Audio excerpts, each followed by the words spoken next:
Hello everyone. So here's the story. A band asked me to do a demo mix to see if they should pay me to mix their upcoming EP. I did, they listened to it, and decided not to work with me. So let's see why my mix failed and how you can avoid it.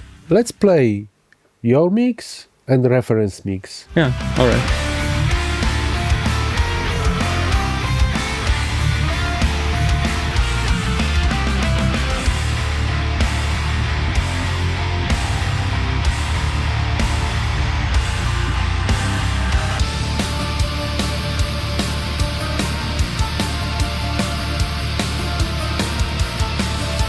What do you think? It sounds completely different. Yes, it sounds different. When they heard that, they decided they didn't want to work with me. Don't worry, I had in the past a lot of situations like this, but for me the most important is to come back to that mix and find the reason why your mix failed. I hear two problems. First and the most dominant, you don't have the drums. I mean, you have them, but they are not so present how they should be. And the second thing, just tweak a little bit more balance with the guitars and bass and make it a bit more brighter. But main problem for me is the drums. So at first I was just trying to find the drum sounds more or less similar to what I was hearing in the reference. Maybe I just got tired listening to it, and it ended up sounding nothing like the reference, actually. When I listen to the references, I don't want to copy it. It's for me like overall picture. I'm not focused how high is the snare. I mean, how, if it's the tone of the snare is high or low. I'm thinking rather it's a modern production with present drums, pretty bright guitars, not vintage, you know what I mean. Yeah, it's like so modern metal. I try to achieve, when you listen my song, similar effect. So let's maybe make the guitars a bit more brighter, go down with the bass guitar, because for me it's very important. When I will hear like muddy guitars, mostly my brain will tell me, oh, muddy drums will also fit to this. Like darker drums. Yes, right? So in that case I suggest to make another group channel and send to that group channel bass guitar and guitars. Okay. And make both of them a bit more brighter and add some kind of dynamic EQ on the low end. When guitars with the bass starting to play together is too much low end, it starts to reduce it.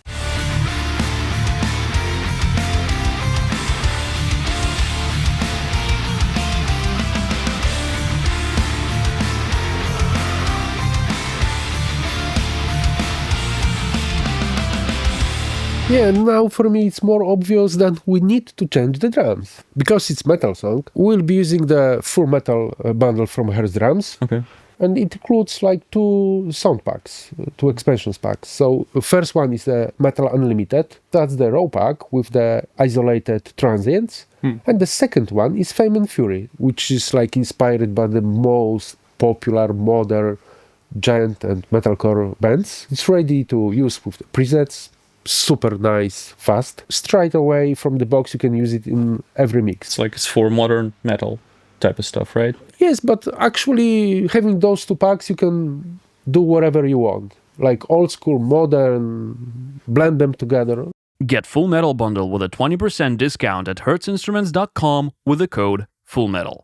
My suggestion is to use the kick from the Fame and Fury pack. It's already processed and I know how it sounds and it will fit to that song. Okay. But rest we'll use from Metal Unlimited. Let's first hear how it sounds without any processing, right? Yeah.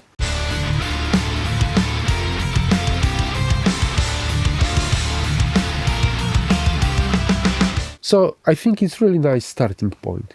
A bit more closer to our reference, we need to adjust to our song. In which key is the song?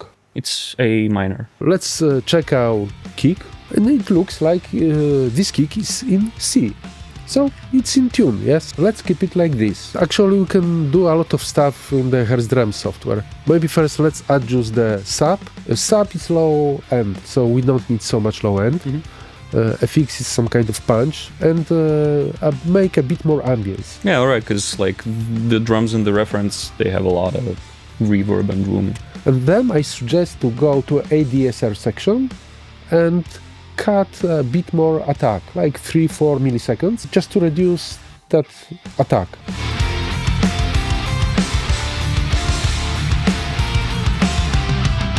Now sounds pretty cool. I think it's good move to cut a bit more around 200 Hertz and check around 100. I just want to be sure that I still can hear the definition of the kick, but it doesn't take too much place in the mix.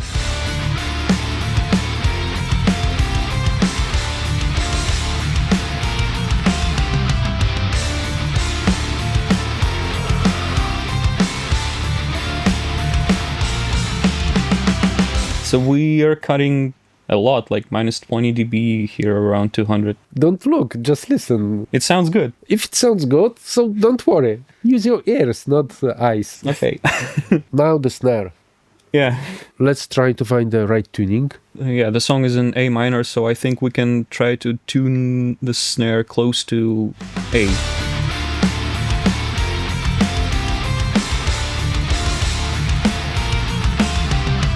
Now let's go to the humanize section. Okay. And I suggest to change the pitch to 5.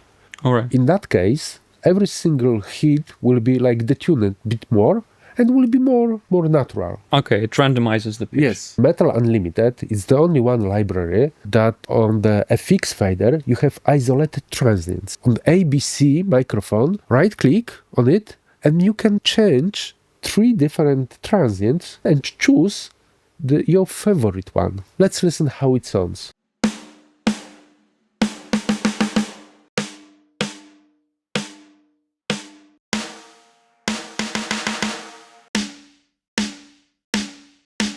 And you can blend it how you want to your raw snare sound. Yeah, to make it cut through the mix a bit more. Because sometimes, people put a lot of compression and the snare doesn't sound good. Yeah, let's try to dial that in.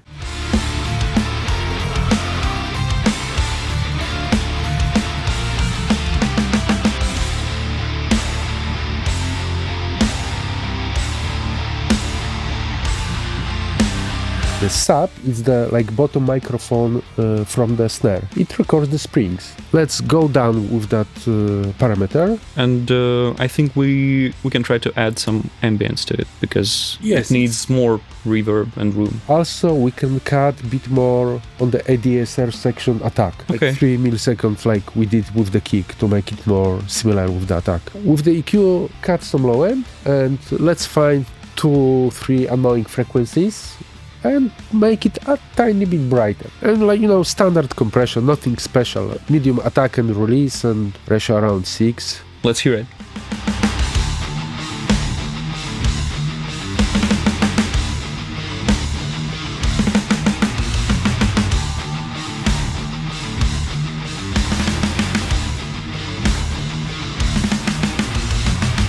What we missing? Like when I was listening to the reference, I was hearing a lot of reverb from the snare, so maybe we can add some more. But actually, we don't need to use the reverb plugins. We can go to Fame & Fury library. We can choose the snare with the tail that we really like and remove direct microphones and leave only reverb and room from that snare and blend it with our snare. You can see here 5 pads. Choose one of them.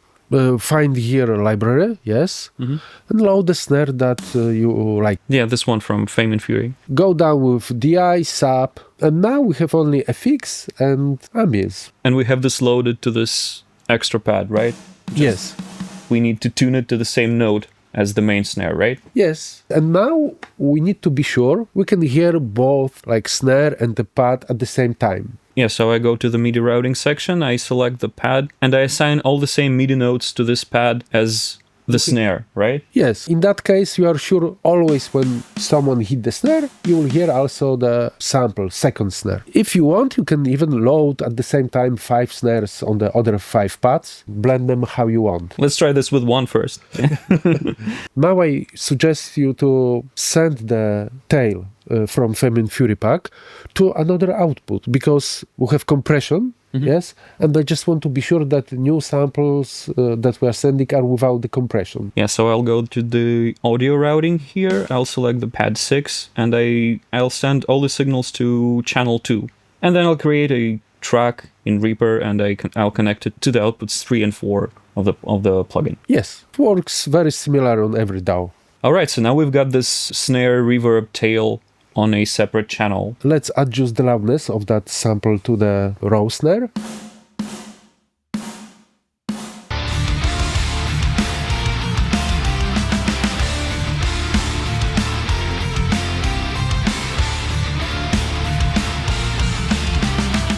Now it's sounding really good. In the hi-hat, we can like reduce a bit more low end and tiny bit high.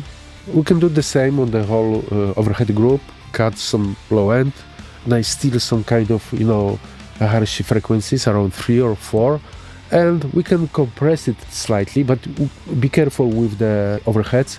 I don't want to kill completely some kind of dynamic on the crashes. They're just keeping some dry signal in. Now all the tones again from the Metal Unlimited pack. In that case, we just remove around 600 Hertz. Yeah, just to cut some mud in the mid-range, right? Yes.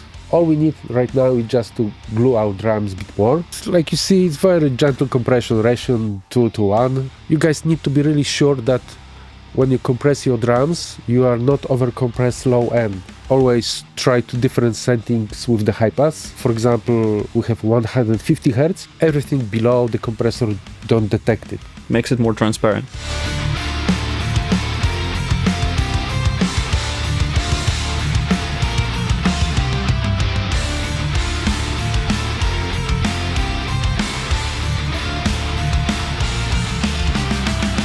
I love it. This is great. Let's compare it to my original mix and maybe compare it to the reference. Let's see how close we are.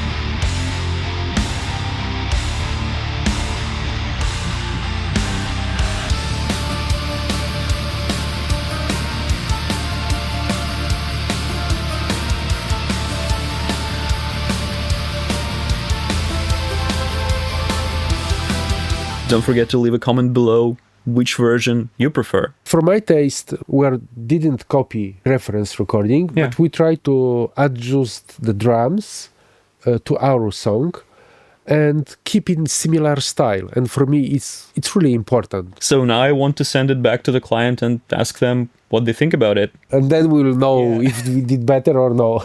All right, I will let you know.